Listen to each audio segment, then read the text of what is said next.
قابل تعظیم عزیز دوستوں، بھائیوں، بزرگوں، آج جمعے کی اس مختصر سی محفل میں آپ حضرات کے سامنے حاضری کا شرف حاصل ہوا ہے۔ اللہ تعالیٰ سے دعا ہے کہ وہ اس حاضری کو اپنی بارگاہ میں قبول فرمائے اور مجھ کو قرآن و سنت کے مطابق سچ حق بیان کرنے کی توفیق عطا فرمائے۔ عزیز دوستوں،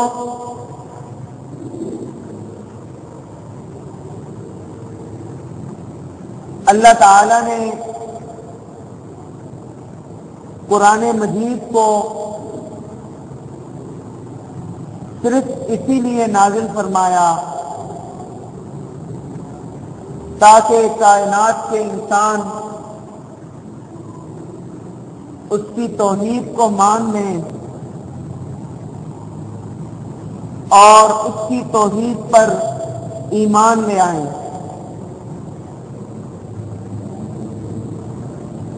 عزیز دوستوں،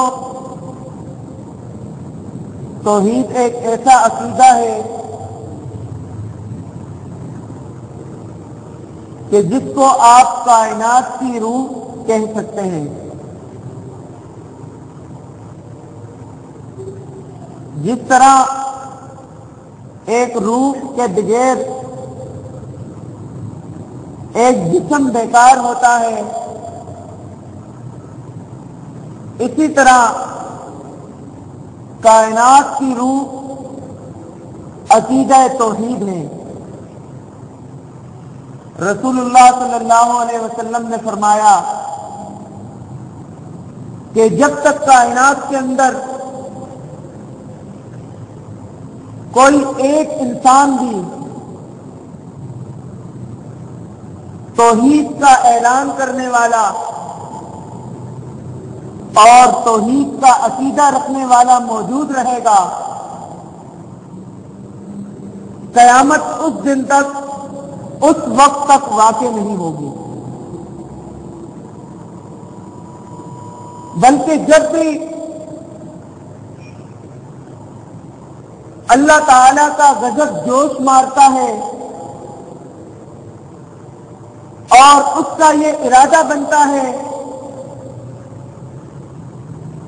کہ میں اس کائنات کو عذاب میں مبتلا کر دوں، تو جب اس کا عذاب اس دنیا تک پہنچتا ہے تو کچھ بندے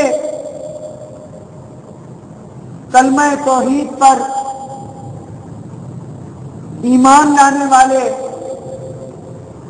اور عقیدہ توحید پر یقین رکھنے والے موجود ہوتے ہیں، جس بنا پر اللہ کا آیا ہوا عذاب ٹل جاتا ہے اور مسلمان بچ جاتے ہیں۔ عزیز دوستوں، توحید عین انصاف ہے اور شرک عین ظلم۔ ہم انصاف کے محتاج رہتے ہیں اور ہم چاہتے ہیں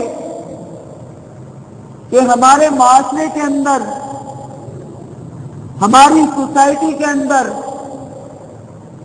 ہر طرف انصاف ہی انصاف ہو۔ تو عزیز دوستوں، انصاف اس وقت تک معاشرے کے اندر نہیں آ سکتا جب تک توحید کے تصور پر حکومت نہ قائم کی جائے، کیونکہ توحید انصاف کی علم بردار ہے۔ قرآن کریم کی ایک آیت ہے، ان اللہ یامر بالعدل والاحسان، کہ اللہ تعالیٰ تم کو عدل اور احسان کا حکم دیتا ہے۔ ایک جلیل القدر صحابی فرماتے ہیں یا رسول اللہ اگر پورا قرآن نازل نہ ہوتا، قرآن کی 114 صورتیں نہ اترتی،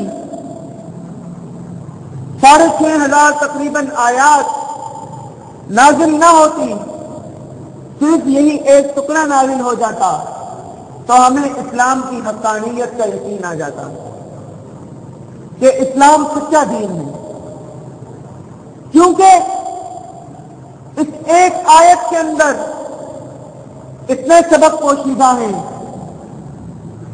اور اتنی جامعیت ہے کہ کائنات کے تمام قوانین اس کے اندر آ گئے۔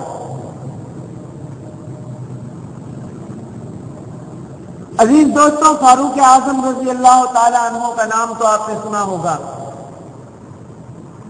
امام عدل و حریت، جو عدل و انصاف کے شہنشاہ تھے۔ ان کے دور کے اندر ان کی حکومت تقریباً 26 لاکھ مربع میل، 25 سے 26 لاکھ مربع میل پر ان کی حکومت تھی، اور 25 اور 26 لاکھ میل یہ کوئی چھوٹا رقبہ نہیں۔ ہمارا ملک صرف 5 لاکھ مربع میل کے رقبے پر قائم ہے، تو پاکستان جیسے 10 ملک کر لیں،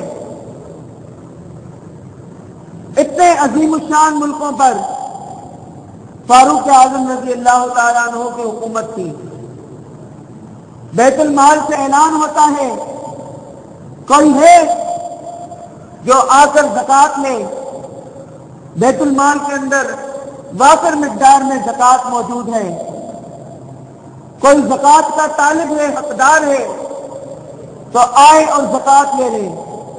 عزیز دوستوں، اتنی خوشحالی تھی کہ 25 لاکھ مربع میل پر کوئی زکوٰۃ لینے والا نہیں تھا، کوئی زکوٰۃ لینے کو تیار نہیں تھا، بلکہ سب کے پاس اتنی خوشحالی اور مال و دولت تھی کہ سب زکوٰۃ دیتے تھے۔ عزیز دوستوں، وجہ کیا تھی کہ فاروق اعظم رضی اللہ تعالیٰ عنہ کے دور میں ایک بھی آستانہ نہیں تھا، ایک بھی دربار نہیں بنا ہوا تھا کہ جس کے اندر فنکار بیٹھے ہوئے ہوں اور لوگوں کے عقیدے اور ایمان پر ڈاکہ ڈال رہے ہیں۔ ایسا ایک بھی آستانہ مجاوروں کا نہیں موجود تھا۔ آج کل تو لوگوں کی مقبولیت کا یہ عالم ہے کہ لوگ کہتے ہیں حضرت صاحب بڑے ہی مشہور ہیں، لوگ ان کے قدم چومتے ہیں، ان کو ہار پہناتے ہیں۔ وہ اس وجہ سے ہے کہ حضرت صاحب حق کو چھپاتے ہیں، کتمان حق کرتے ہیں۔ حضرت صاحب کو اس سے کوئی فکر نہیں کہ لوگوں کا استحصال کیا جا رہا ہے، لوگوں پر ظلم و تشدد کیا جا رہا ہے، لوگوں کے ضروری حقوق چھینے جا رہا ہے۔ حضرت کو اس سے فکر نہیں، حضرت کو صرف اپنے نذرانوں سے فکر ہے کہ نذرانے